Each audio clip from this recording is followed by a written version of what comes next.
Ayan po guys, may dinala sa atin na Rossi 175 Chariot. Ayan, pinapaayos daw yung wiring. Yan po yung sabi. Wiring lang ano? Ayan, sabi ni boss, wiring. Dahil wala ang kuryente. Pwede subukan. Subukan muna natin kung may kuryente o wala. Dahil yung request nila ay wiring daw. Subukan muna natin kung may kuryente.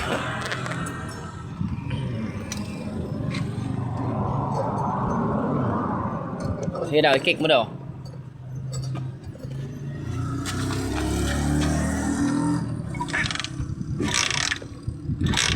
Ups. Sige. Yan. Nakasusi. Susi. Ang susi. Po guys, kasi nakalimutan yung susi. Wala palang susi.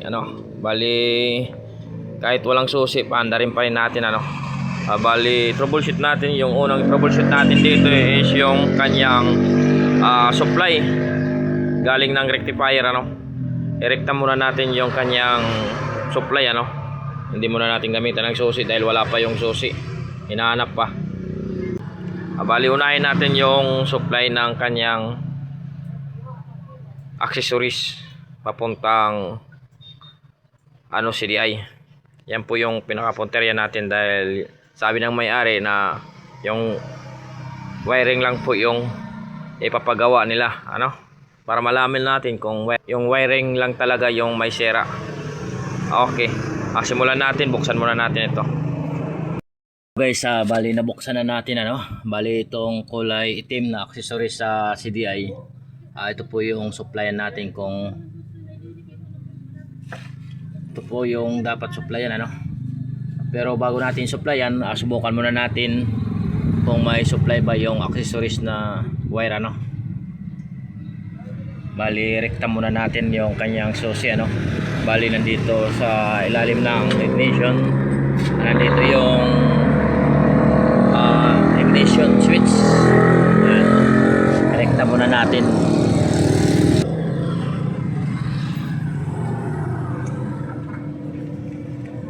Ito pala yung ayan, kung makita nyo, ito yung sa susi. Ito, bali, rekta muna natin ito.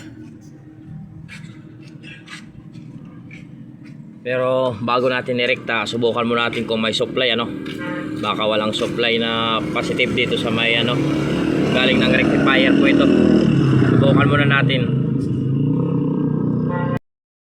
Ayan, dito sa may sa may battery muna. Bali, yung test clip natin, lagay natin sa ground. Ayan, subukan natin. Tapos subukan natin yung kanyang battery. Ayan, bali yung battery wala, walang supply, discharge yung battery. Ngayon, itong wire na ito, yan, rekta na yung fuse, nakarekta na yung kanyang fuse. Bali, ito po yung galing ng accessories. Ito pa yung galing ng rectifier. Subukan muna natin doon sa kabila. Ayan, subukan na sa kabila. Ayan, asa na yung, ito yung galing sa rectifier. Ayan, ito po yung positive. Ito yung output papuntang battery. Bali, subukan natin kung may lalabas na supply. Kick mo daw. Kick mo muna. Yan, pa-kick natin kasi kahit hindi po yan nakasusi, kapag may supply yung rectifier, lalabas po yan dito. Ayan, walang lumalabas. Galing po ito sa rectifier. Dito sa may sa ilalim ng tangke. Ngayon, buksan muna natin, hanapin natin yung rectifier para mapalitan natin. Pero bago yan, pakita ko muna sa inyo kung rectifier ba yung sira or hindi. Dito muna tayo sa may parting stator. Ayan, ito yung sa stator. Subukan muna natin dito. Ito yung sa pulser, ito yung ground ng pulser, ito yung papuntang rectifier. Itong dalawa, ito po yung magdadala ng supply papuntang rectifier. Ngayon, subukan natin test muna natin isa-isa. Nakakonect po tayo sa ground yung test light natin. Subukan muna natin. Kick. Ayan. Ibig sabihin, ayaw mag-light, hindi pa grounded yung kanyang stator. Ano? Kung nagla-light ito, kapag nag-light ito, nilagay mo dito sa kulay yellow, ibig sabihin grounded na yung stator. Ngayon, subukan natin dito sa kabila. Okay, sa kabila na. Ayan, ibig sabihin, goods po yung kanyang stator, hindi pa grounded. Ngayon, kunin natin yung test clip. Pagkabot ng test clip. Ngayon, yung test clip, ilagay natin dito sa kulay yellow. Ayan. Okay, kick. Ayun, nag-ilaw. Ibig sabihin, goods yung kanyang stator, ano? Ngayon, dadakot tayo doon sa may rectifier. Dahil goods yung kanyang stator. Balik muna natin ito sa kanyang socket, ano?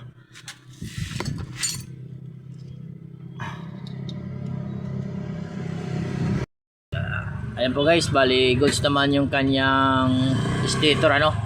Bali subukan natin yung kanyang rectifier. Ito po yung kanyang rectifier, ano? Ito po yung socket ng rectifier. Yan, makikita niya. Yan. Ito yung socket ng rectifier. Yan. Kung makikita nyo dito, 5 po yung kanyang wire. Ito yung sa lighting. Ito naman yung sa charging, kulay pula.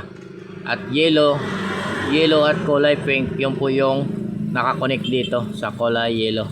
Bali, itong kulay green, yung po yung ground ng rectifier.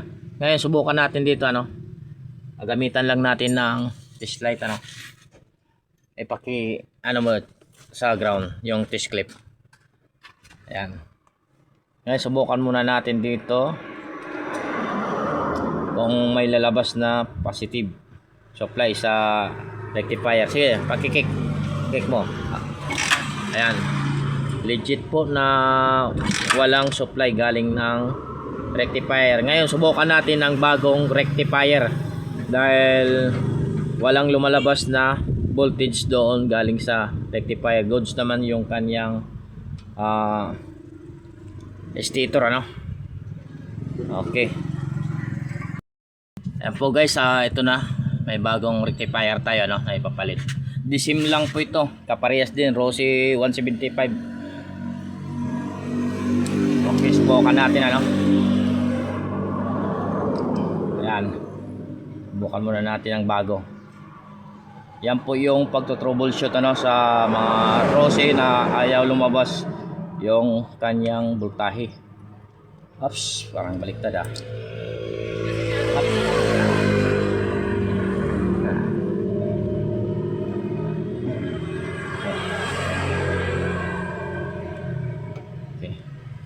Ayan po guys, bali subukan muna natin, ano. Ito yung bagong rectifier. Ayan. Ayan, subukan natin ipakik. Sige, subukan muna dito. Subukan natin yung kanyang sa lighting. Sa lighting muna. Oops. Ayan. Sige. Oops, wala pa rin. Sige, wala pa rin, ano. Ngayon, subukan natin yung positive. Okay, subukan natin positive. Wala pa rin. Nakakonect na sa ground? Sa battery? Okay, sige. Ayan po guys, dahil napalitan na natin ng rectifier, wala pa rin lumalabas na voltage sa kanyang rectifier, ano. Ngayon, i-check natin yung kanyang wire. Yung wire na kulay yellow, ito yung wire na kulay yellow, dalawang yellow. Check natin, ano, kung goods ba yung connection dito sa parteng stator. Gamitan lang natin ito ng multi-tester, yung digital tester.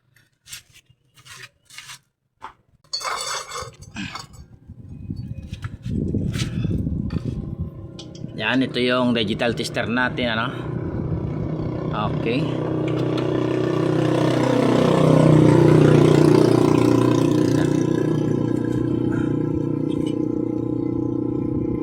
Yan, subukan natin. Okay, subukan muna natin itong test. Goods ba? Kung bakit ayaw lumabas yung kuryente, ano? Isa-isayin natin. Ito po yung magkakunik, ano? Ito yung apat na wire, apat din na wire dito, ano? Subukan natin yung kulay ground muna. Ayan. Subukan natin yung kulay ground kung walang nawawala na connection, ano? Ayan. Tapos kulay green, brown. Ayan, kung makita nyo dito. Ayan. Okay, subukan natin. Kulay green, kulay green. Oops. Busy. Busy. Ayan.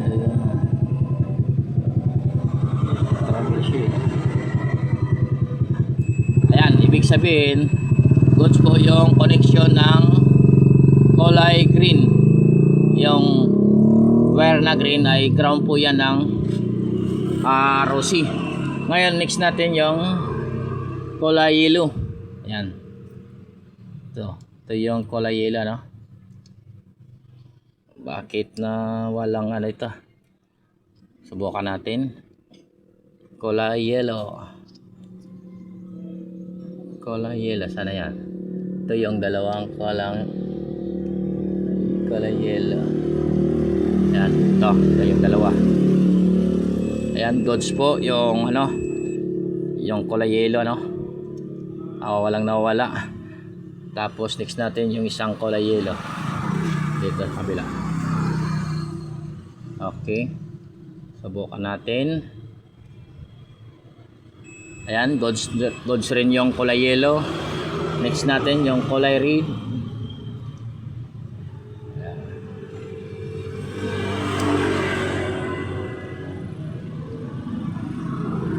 Ayan, yung kulay red.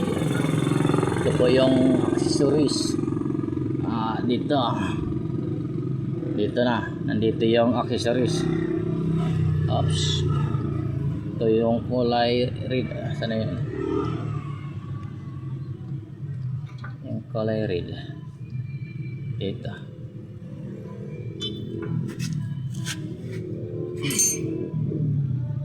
Oops. Kulay red. Sana yun? Ito. Ito yung kulay red na papuntang regulator. Ayan, goods pa rin yung kanyang kulay red, ano? May connection. Ibig sabihin, ayusin lang natin muna yung kanyang sakit. Baka hindi nagkakonik, ano, dahil walang nawala na kuryente or walang nawala na wire. Ayusin lang natin.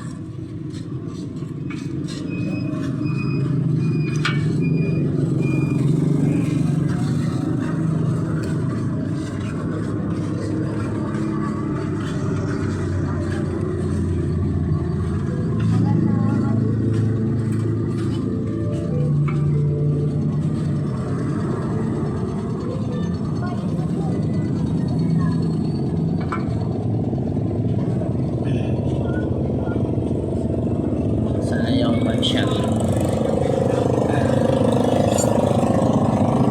sa sticker.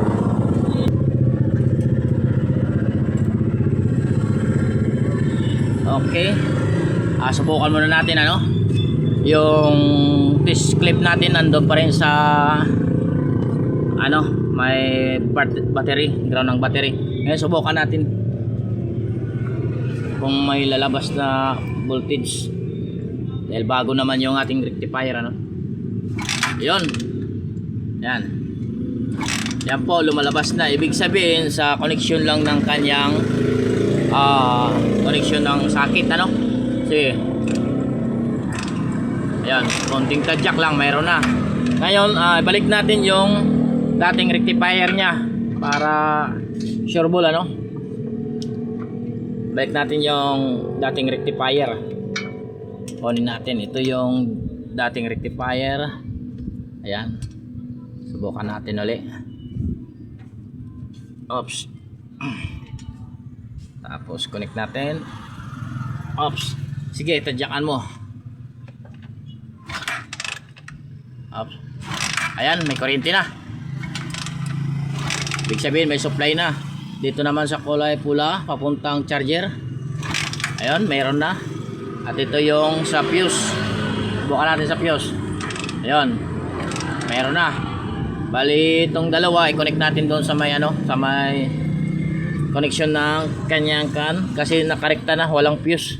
Rinekta na nila. Ayan. Bali ito sa charger Bali subukan na natin dahil walang susi. Walang susi ito ngayon. Subukan natin irekta muna. Kukuha tayo ng supply galing ng CDI dito sa may CDI papuntang kahit dito sa supply na lang to. Tama, ito yung may supply.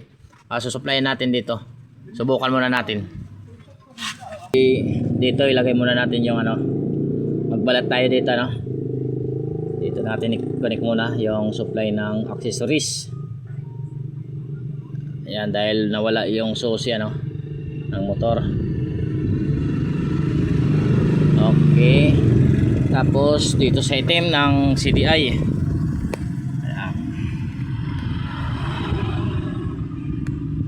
Yan, ito po yung accessories papuntang CDI. Yan.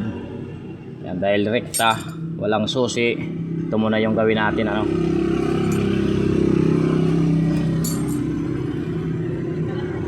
Okay.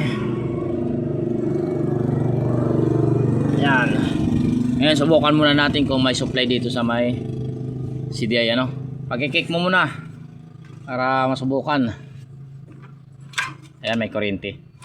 Ayan, ngayon may kuryente na Bali punta tayo doon sa may Punta tayo doon sa may ignition kung may supply.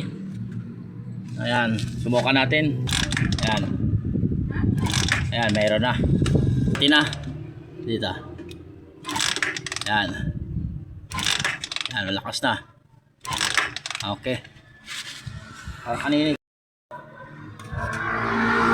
Ayan po guys, bali pandarin na natin nilagyan muna natin ng maliit na tangke dahil walang susi. Wala ding gasolina. Ayan. Okay, subukan natin pandarin. Ayan, one click under kagad. Under kagad. Revolution mo.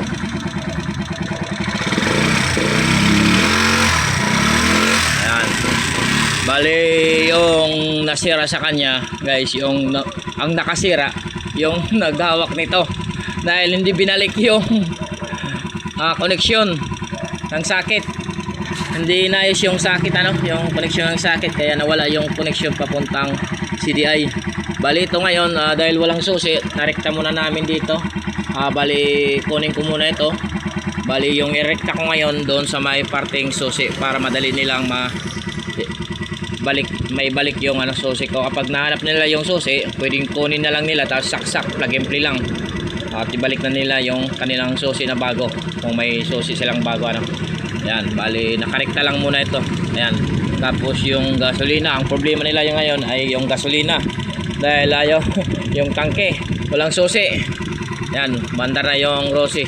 Ayan, salamat po sa nanood Yan lang po yung pagto-troubleshoot sa Rossi na nawala yung kanyang kuryente. Ayan, shoutout na lang sa inyong lahat, sa mga viewers dyan. Thank you and God bless po sa inyong lahat.